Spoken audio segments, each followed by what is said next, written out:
Până nu vezi, nu crezi, e o vorbă din bătrâni. Iată, dragi prieteni, avem rezultatele și putem trage primele concluzii. Astăzi comparăm și repicăm vinete și ardei, semănate prin două metode diferite. Este metoda melcului cu semințe soluția perfectă? Vom răspunde astăzi la această întrebare. Grădina BioLegumix. Inspirație pentru grădinarii amatori. Aceasta este fereastra la care țin răsadurile, mai ales pe cele de ardei și de vinete. Uite, cam așa arată acum. Sunt răsaduri semănate în perioada 10-17 februarie. Da? Avem ardei de mai multe feluri și ceva flori. Cam asta este ceea ce am semănat prin metoda clasică în aceste tăvi alveolare în care semăn de obicei și din care le repic în tăvi alveolare cu pahare mai puține și mai mari sau în pahare individuale. Eu am câteva tăvi pe care le folosesc permanent și mă ajută foarte mult pentru că le transport ușor. Va veni o perioadă în care le voi duce ziua în solar și seara le voi aduce înapoi pentru că va fi în continuare rece pentru ele. Acum, în momentul ăsta, plouă de câteva zile, cerul este închis și folosesc aceste lumini suplimentare, sunt foarte bune. După cum vedeți, plantele arată bine, nu au probleme de alungire, se simt bine, iar temperatura, ca să vedeți ce interesant fenomen se întâmplă. În cameră acum sunt 19 grade, maxim la 21 de grade se ridică temperatura în timpul zilei. Asta în cazul în care este înnorat, da? Aceeași temperatură se păstrează și aici pe fereastră. În schimb, dacă e soare, toată zona asta se încălzește foarte tare. Vă mai spuneam eu într-un videoclip că trebuie să fim atenți ce răsaduri ținem la fereastra dinspre sud. Aici este într-adevăr sudul și se fac și 25-26 de grade, ceea ce pe ardei și pe vinete nu îi deranjează. Roșiile ar suferi cu siguranță. Dar uite, am făcut o introducere destul de lungă. Eu zic că răsadurile arată foarte frumos. Sunt destul de ferme în tulpiniță. Au deja 4 frunze adevărate și am întârziat un pic cu repicarea, dar ăsta e timpul pe care l-am la dispoziție și speram să se încălzească, să le pot duce în solar pentru că se vor înmulți și nu voi mai avea loc să le pun. Dar de fapt, ce vreau eu să vă arăt este surpriza emisiunii, da? Dacă răsadurile astea arată bine, cum arată astea? Cum arată aceste răsaduri care au aceeași vârstă cu cele din tăvi? Și haideți să detaliem puțin. Afară plouă și e trist, vreme bacoviană de la Bacău. Dar nouă nu ne pasă, că în casă e cald și bine și iată, m-am instalat aici unde voi face și repicarea. Dar până la repicare să vedem un pic ce-i cu cele două metode, da? Metoda clasică și metoda melcului cu semințe. Uitați-vă ce se întâmplă aici. Le-am așezat așa pe categorii, exact cum sunt ele pe soiuri, da? Hai să începem cu ardei. Iată, 4 soiuri de ardei și aceleași 4 soiuri puse și în melc. Să ne uităm un pic mai de aproape. Cam așa arată. Hai să-i vedem și aici în melc. O să desfac melcul pentru că vreau să văd ce se întâmplă înăuntru și dacă mai au nevoie de ceva. Să vedem ardeii noștri pe care i-am pus împreună, da? În filmul în care v-am arătat cum semănăm tomatele, ardeii și vinetele, am început această metodă și v-am spus exact în ce constă, cine, nu știu, sigur, a inventat-o sau o promovează foarte tare și v-am descris care ar putea fi avantajele. Iată care sunt avantajele. Plantele cresc libere, au foarte mult spațiu pe verticală să-și dezvolte rădăcinile și rădăcinile sunt foarte frumoase. Hai să ne uităm un pic și la rădăcinile unui fir de aici. Trag ușor afară. Deci iată cum arată acest ardei. Are frunzulițele 5 și 6 deja apărute, binișor. Iar aici, la acesta care este printre cei mai mari, are abia frunzulițele 3 și 4 apărute. Iată, încă o dată ne uităm aici în tăviță. Da? Deci acești ardei pe care i-am lăsat să crească în sistemul melcului cu semințe sau seed snail, așa cum îl numesc englezii, funcționează foarte bine, foarte bine. Nu sunt foarte multe plante. Uite, cele care au fost mai înghesuite se vede clar că au suferit și ar trebui să le pun puțin mai rare, dar plantele care au reușit să pornească în dezvoltare sunt mult mai mari decât cele crescute în tava alveolară. Puse în același timp, udate în aceeași zi, exact la fel au avut și parte de lumină.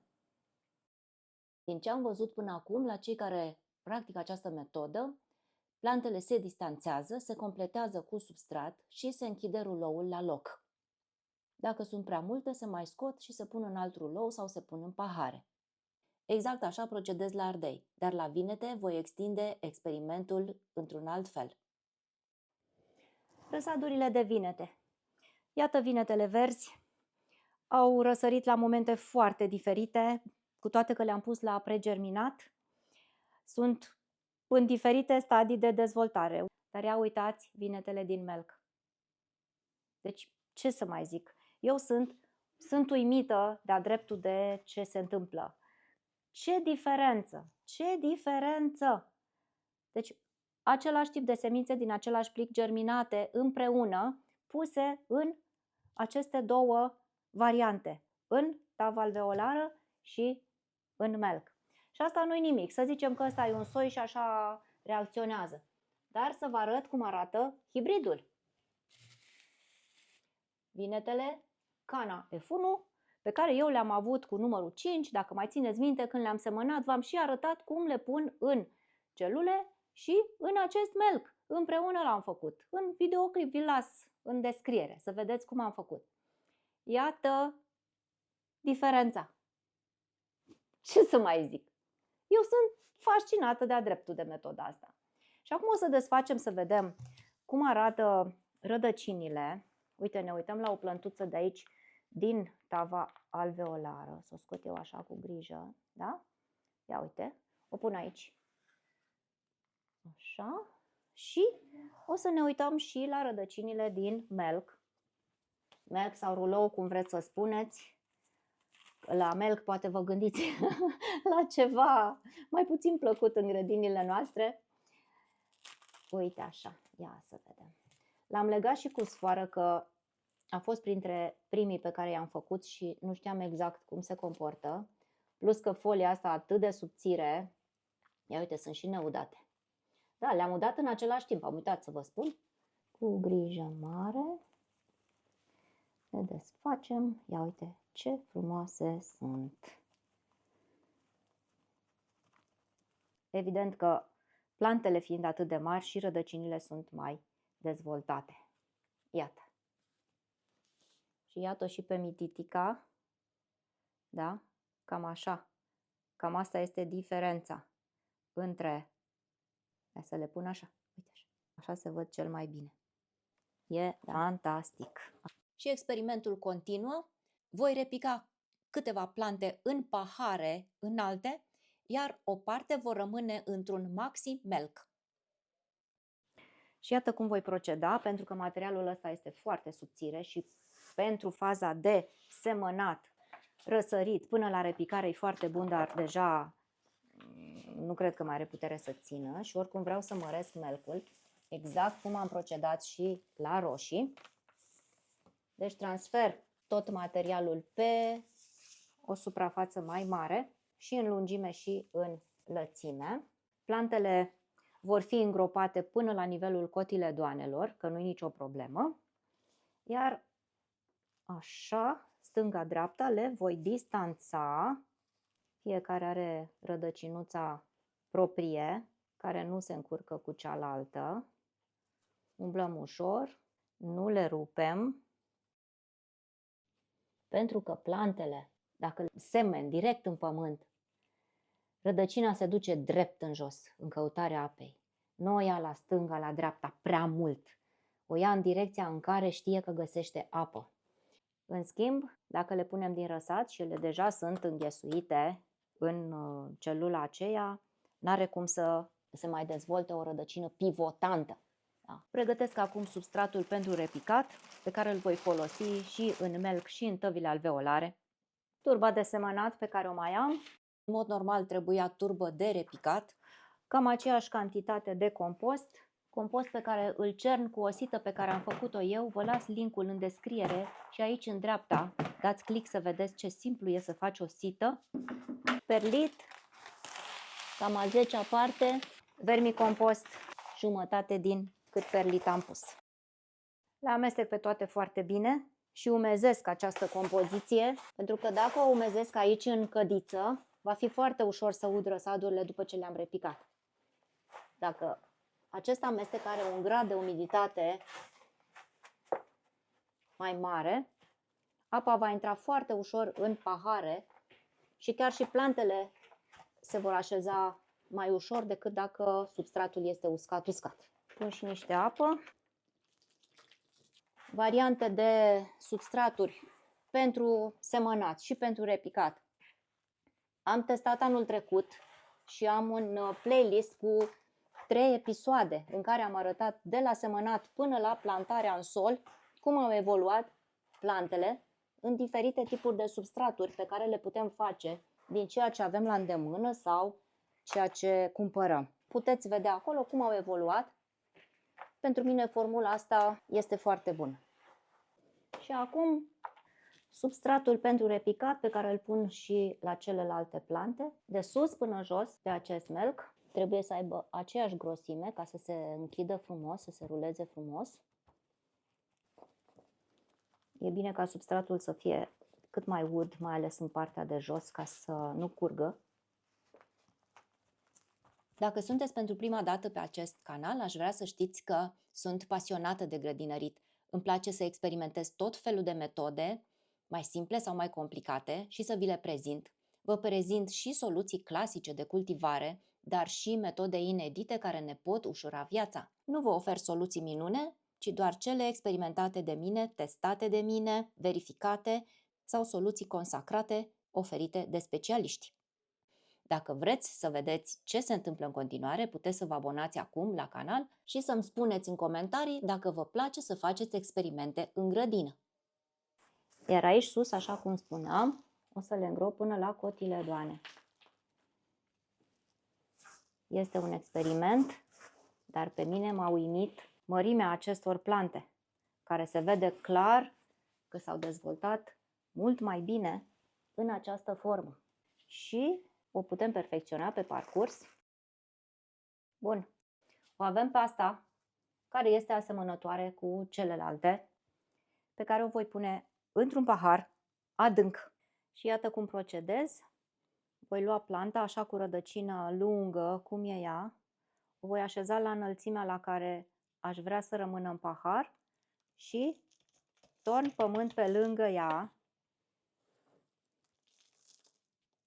pentru că aș vrea ca rădăcina să rămână în poziția în care era în melc, în poziția ei naturală, în picioare, să nu o turtesc absolut deloc. Oricum, nu va mai avea unde să se adâncească, din păcate.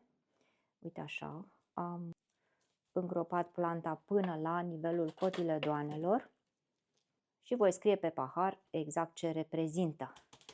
Iar vinetele semănate direct în alveolă le voi pune într-o tavă alveolară. Și vom urmări în continuare evoluția lor. Vreau să le urmărim inclusiv când vor ajunge în sol și după aceea, să vedem cât vor produce. Deci am pus 2 plante în pahare adânci și 7 au rămas în melc. Cele 2 plante ocupă suprafața aproape cât acest melc care are 7 plante. Vom urmări evoluția lor și le vom compara și cu cele pe care le voi transfera acum într-o tavă alveolară. Iată cum repicăm răsadurile semănate în tăvile alveolare, metoda clasică. Umpem paharele cu substrat până sus, fără să presăm, pentru că avem nevoie de loc pentru balotul de rădăcini. Așa. Putem folosi pur și simplu o cariocă și se formează exact spațiul în care să introducem balotul de rădăcini, pentru că avem niște celule mici și adânci. Când avem de pus multe răsaduri, e clar că aceasta este cea mai bună metodă, cea mai practică și rapidă. Iată, cam așa arată rădăcinile acestor plântuțe care au crescut în tava alveolară. Putem să o adâncim puțin dacă ne permite spațiul. Astea sunt tăvile pe care le folosesc în prima fază și dacă va fi nevoie, după ce se umple paharul cu rădăcini, le mai transfer odată în pahare și mai mari. Asta pentru că în perioada asta le voi ține în continuare în casă. În momentul în care le transfer în pahare mai mari, le duc în solar și acolo este mai mult loc. Solarul meu nu e încălzit, nu am timp să stau, să încălzesc, să fac focuri prin sobă sau să umblu cu tot felul de termostate care să pornească sau să oprească sisteme de încălzire pe timpul nopții. Cum fac producătorii de răsaduri?